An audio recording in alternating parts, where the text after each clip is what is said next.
Good morning. It's cold outside. Jump out of bed, grab a cup of coffee, put on a coat, and I love to head to the garden.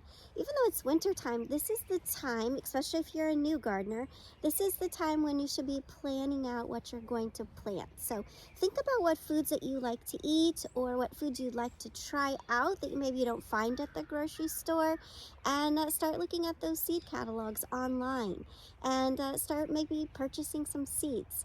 If you are new to gardening, I hope that you join me. My name's Kimberly and my garden is called Treehouse Garden. I hope to inspire you to start a new garden, whether it's just a raised bed this year or planting directly in the ground. And if you are a seasoned gardener, I look forward to having you like and follow my channel. I'm going to be providing a lot of tips on ways to be successful, and best yet, I'm going to show you how to grow your own food and turn it into beautiful plates on the table. So that whole garden to table is what this girl's all about. Thanks for liking and following, and I look forward to inviting you and hearing from you on my garden journey.